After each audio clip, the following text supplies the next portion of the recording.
JB타임즈. 네, 시선 집중의 문을 여는 JB타임즈. 오늘은 더마카 대신 안동진 PD와 함께하겠습니다. 어서 오세요. 안녕하십니까. 네, 벌써 한 달이 다 됐습니다. 한 달에 한 번씩 등장하는 PD입니다. 맞습니다. 매월 마지막 주 금요일만 제가 더마카 대신에 출연합니다. 알겠습니다. 자, AS 타임부터 가볼까요? 네, AS 타임 가기 전에요. 폴킴님께서 우리나라가 5월부터 우기였나요? 이런 문자를 주셨어요. 그러니까 비가 많이 오네요. 그러니까요. 예. 출근길에 지금 비가 또 많이 오고 있는데 예. 안전 조심하시고요. 예. AS 타임 가보도록 하겠습니다. 네. 어제 저희가 2부에서 식사를 이른바 개밥처럼 섞어서 줬다. 그리고 낙상 사고가 좀 빈번하게 일어났다. 이런 내용의 학대 의혹이 불거진 제주도의 한 요양원 문제를 다루지 않았습니까? 네네. 네. 저희가 제보자 요양원 관계자를 직접 인터뷰했는데요. 내용을 다시 한번 짧게 요약을 해드리면 그 제보자께서는 이제 말씀을 잘 못하시는 어머니가 그런 일이 있고 나서 아버지 집에 도착을 했을 때 신발장에서 드디어 집에 왔다라는 이야기를 하셨더라 이러면서 예. 눈물을 좀 흘리시기도 했고요. 예. 요양원 관계자는 그 개밥이라는 언론이 표현한 게 굉장히 불편하다면서 어르신들 특성에 맞게 식사를 제공한 것이고 낙상 사고도 구조적인 원인 때문에 어쩔 수 없는 부분이 있었다 이런 취지로 설명을 좀 했습니다. 네. 그 저희가 이제 한정된 시간에 두 분을 같이 연결하다 보니까 이제 JB가 말미에 청취자분들께서 어떻게 판단하실지 궁금하다 이런 멘트를 하셨는데 네. 저희가 보여드리진 못했잖아요. 네. 그래서 잠깐 지금 몇 개 소개를 좀 해드리려고 합니다. 5116번님 그래도 그건 아닌 것 같습니다. 누가 밥을 그렇게 먹나요? 내 부모님이라고 생각한다면 그럴 수 있을까요? 네. 네, 이렇게 비판적인 의견이 좀 많았고요. 네. 그리고 요양원에 좀 부모님을 모시고 있거나 모셨던 분들이 많은지 본인들의 경험담에 비춘 의견들도 많이 주셨어요.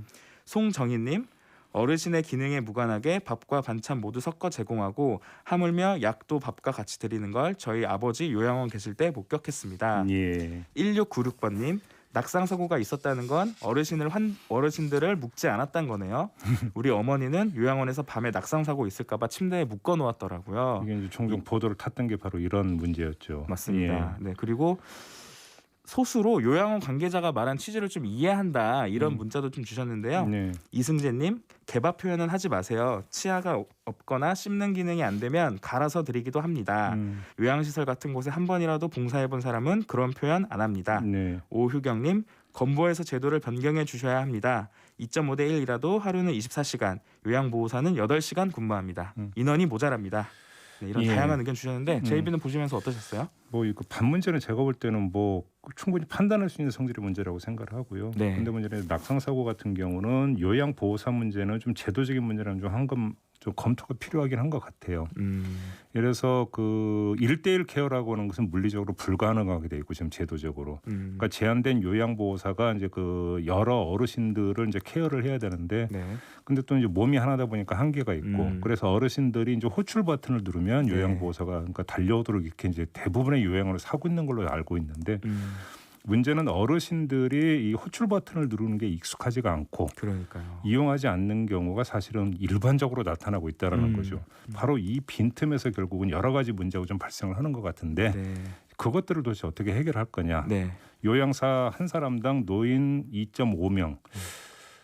얼핏 숫자로만 놓고 본다면 뭐 그 정도면 괜찮은 거 아닌가 싶은데 네. 문제는 요양보호사가 24시간 지금 대기하고 있는 상태가 아니라는 데 좀 허점이 있는 거거든요. 네. 요거는 좀 검토가 필요하다. 네. 이런 말씀도 좀 그 제주도 요양원권과는 별개로 하더라도 요거는 한번 좀 검토를 해볼 필요가 있다는 생각이 좀 듭니다. 네, 뭐 전체적으로 제도는 또 제도대로 정비를 필요하면 하고요. 예. 또 이건은 이건대로 좀 제대로 진상조사가 됐으면 좋겠습니다. 어제 네. 요양 관계자분들이 뭐 이의 제기도 하셨다고 하던데 네. 네, 제대로 또 책임져야 될 분들은 책임지시고 네, 그럼 되고 무엇보다도 그 어머님의 건강 좀 회복이 잘 되셨으면 그러게요. 좋겠습니다. 예, 예. 네, 그럼 오늘 첫 번째 뉴스 전해주실까요? 예, 자 정년 퇴임을 앞둔 금융감독원 부국장이 가상화폐 거래소 업비트에 취직하기 위해서 최근에 사직서를 제출했다고 합니다.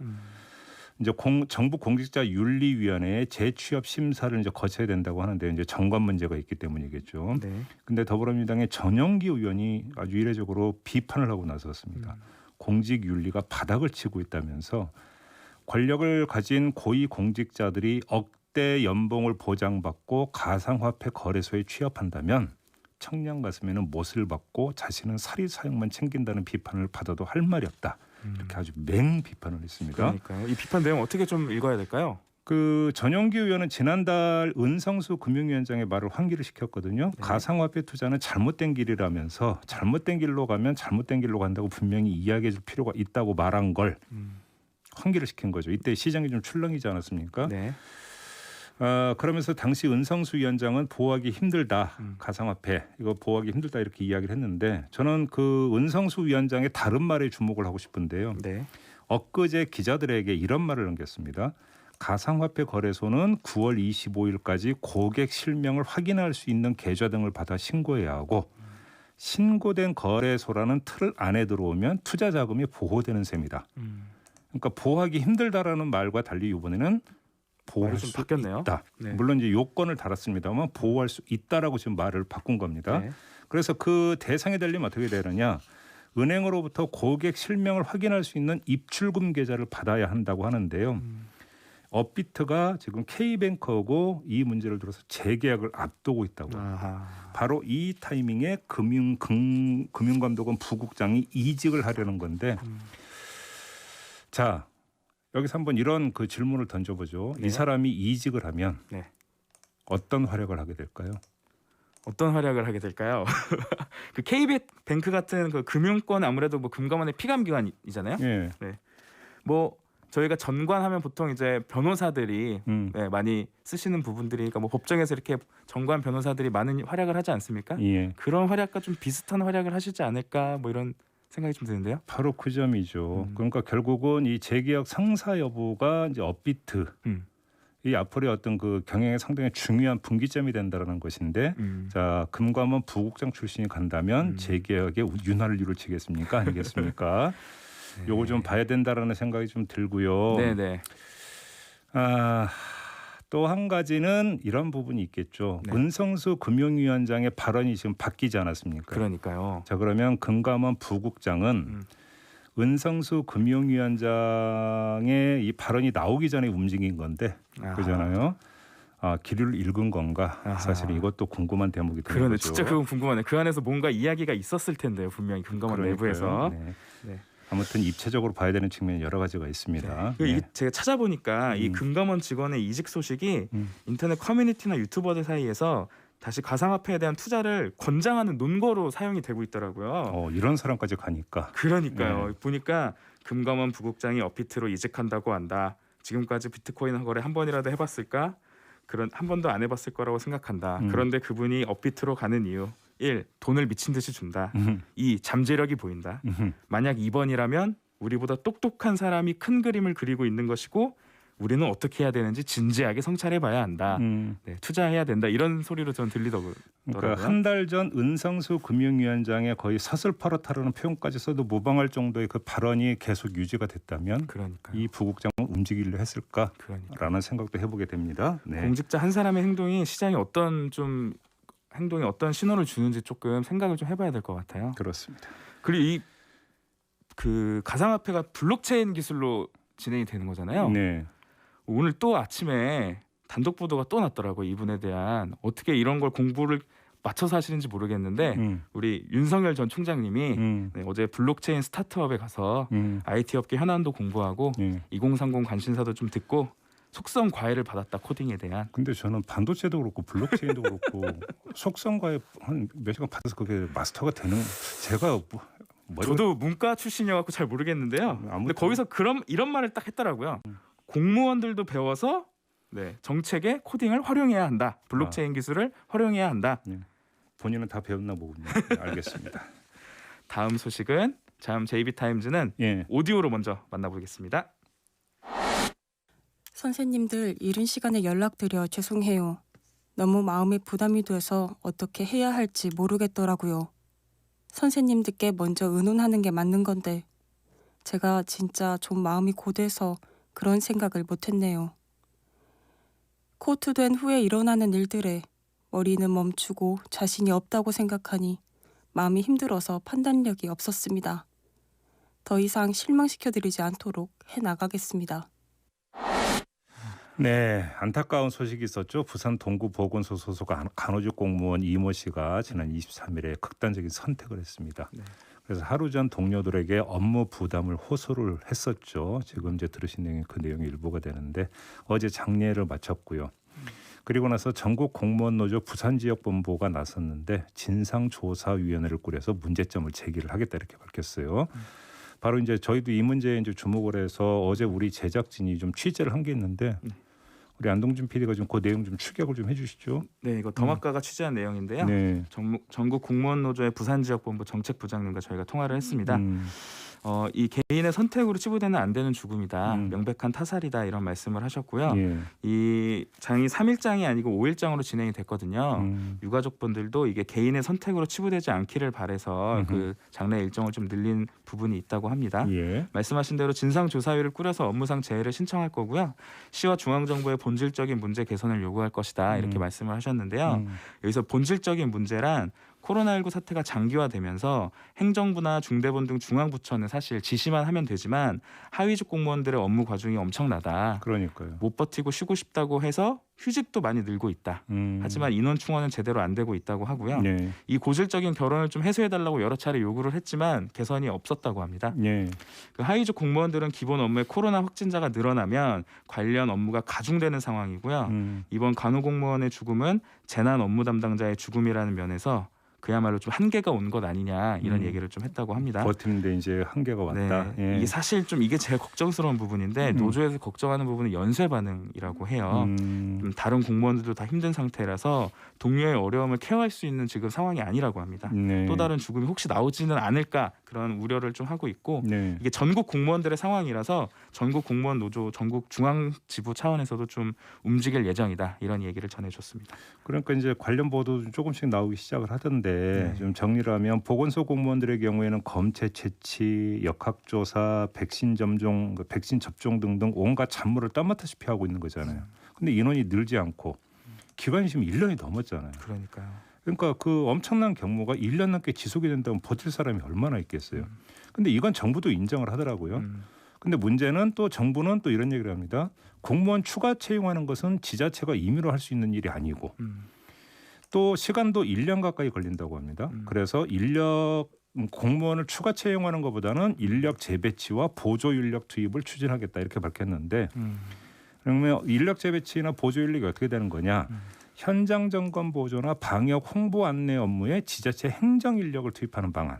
지금 이걸 제시를 하고 있는데 현실성이 있을지 솔직히 좀 잘 모르겠습니다. 다시 말해서 그래서 행정 인력이 투입이 된다고 해서 이 사람들이 할 수 있는 일이 극히 제한되겠죠. 얼마나 그러면 그 보건소 공무원들의 업무가 얼마나 줄어들 수 있을지 솔직히 좀 잘 모르겠고요.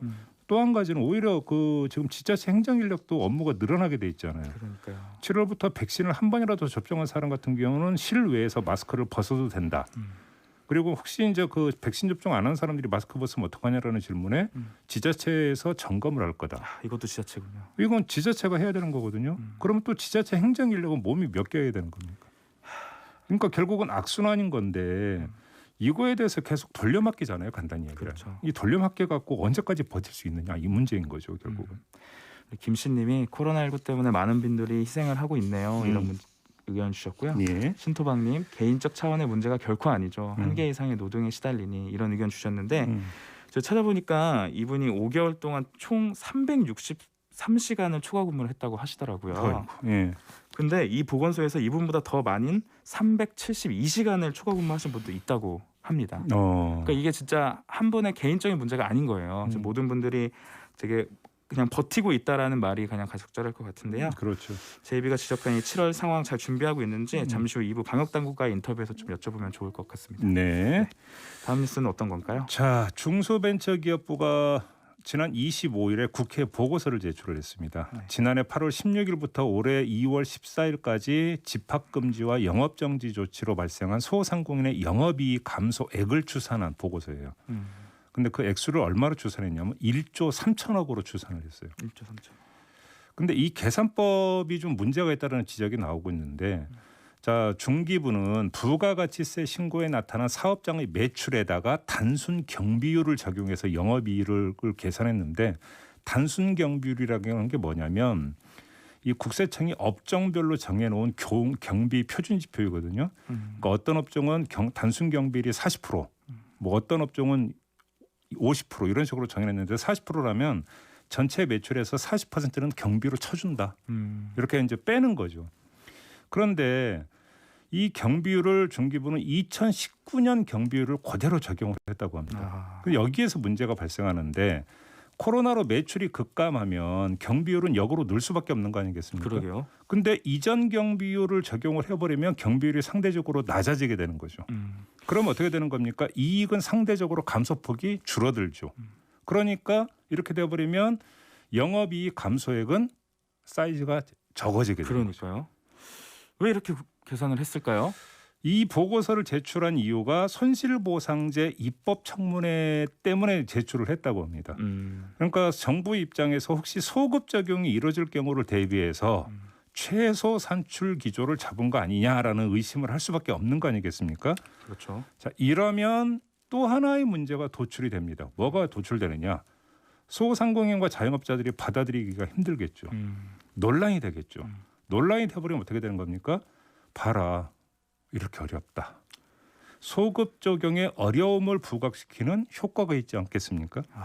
그래서 밑자의 본전 아니냐 이런 식으로 혹시 계산한 거라고 한다면 그건 좀 너무한 거 아니냐. 그러니까 이 말씀을 좀 꼭 드리고 싶은 겁니다.